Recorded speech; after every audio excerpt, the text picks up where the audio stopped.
Domestic violence.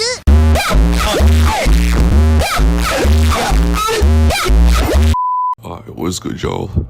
If I'm talking a bit quiet, that's because I just started uni again, after my 2-week break. So, I have to talk a bit quiet, plus, because I don't really know if my roommates are here, and I don't really want to disturb the neighbors, if you get what I'm trying to say. So, if you repeat my last vid, at the end, I kind of said we shouldn't really judge strikers, more specifically poachers, like Haaland, like Inzaghi, like Gerd Muller, based on what they do on the ball. It should be judged mainly on what they do off the ball, because that's where most of their genius comes. So, with that said, I had an idea. I decided to watch Erling Braut Haaland for the entirety of the 2023 Champions League finals to see if he actually ghosted or not.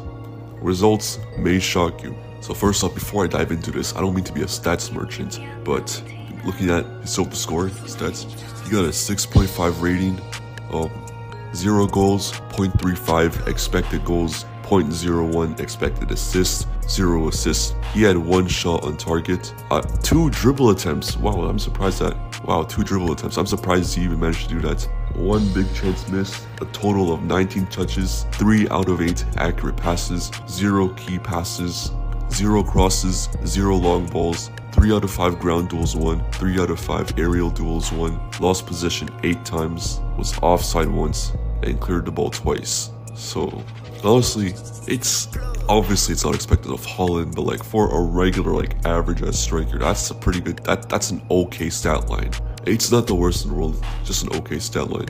Going on into the match, so I took notes on every single thing that Haaland did, off the ball, on the ball. So first off, you got his offside run. Second thing he did is when Bernardo Silva was taking on DiMarco, when he took that shot, I noticed Haaland ran towards the near post, dragging his marker with him, leaving Grealish open. I don't think he was aware that Grealish was with Haaland, but nonetheless, it was a great move by him. Had Bernardo Silva found Jack Grealish, then yeah, probably an easy goal, not gonna lie. I noticed that Haaland, he does his nice flick onto KDB, he does this like next touch or something, and then it says that he goes on a great run but has a poor strike on the ball. I think this was the big chance miss that they was talking about in SofaScore. Okay, so I think at 28 minutes and 40 seconds, Gundogan gets the ball and they have a great chance to score. Haaland is making a run into open space, but instead he plays the ball to Grealish. When Grealish gets the ball, Haaland then cuts back and creates another opportunity for himself, but then he instead opts out for the shot. 32nd minute, he wins a 50-50 for his team in midfield. Kind of unexpected at Haaland. Okay, so at 37 minutes,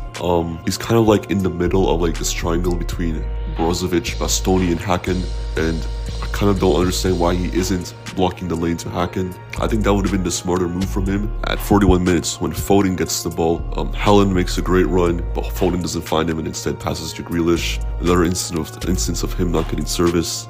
At 58 minutes, he tries dragging his marker out wide for Foden on the fast break, as you can see here, but instead, Foden ends up getting fouled.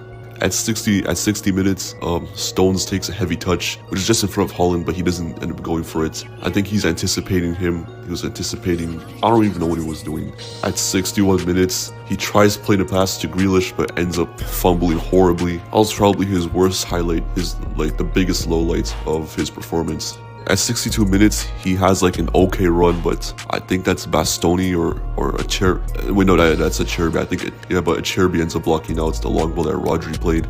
At 66 minutes, he backs into a Cherby and occupying his marker and asking for a ball, which he's able to get it and turn and tries dribbling it, but I think Bastoni gets the better of him. So 67 minutes, this is when the Rodri goal happened. So when Bernardo Silva is on the touchline, the base, wherever he is, before he crosses, Haaland pulls back and creates a lot of space for himself. And I'm pretty sure that pass was meant for Haaland, but I think it was Bastoni or one of the defenders that deflected it. It ended up getting to Rodri and he ends up scoring, but I think Haaland would have gotten a great chance if the ball ended up to him. At 72 minutes, he got a header, he won his aerial duel, but gave the ball away. At 73rd minute, he tries winning the duel, but ends up getting bodied by Darmian. Okay, now I think is one of Haaland's, one of his highlights. So Foden gets a fast break at about what was it, 76 minutes. And Haaland is able to block off a Cherby's run, which allows Foden to dribble into space and get a shot off. But Onana ends up saving that all. At 79 minutes, he clears a corner. At 80 minutes, he tries to fake a run when Foden gets the ball to create space for himself, but his marker stuck with him. 82nd minute, his marker beats him to the ball. He goes on a great run at the 83rd minute. At the 84th minute, he attacks in your post to create space in the middle. And just around like 90 minutes and past, he's just passing around and just to keep possession. So what is my deduction? It's not a bad game from him, honestly. I think we're kind of dragging that one chance he had a bit too much, because it's the only chance he had that game. And there were instances where he was able to create space for himself but didn't get any service. So I think we're being a bit too harsh on Haaland here. I would say like a calm little 7 out of 10 performance. It wasn't a bad performance, but it was like just above okay, between okay and good, if I'm being honest. And I guess that's all. With that said,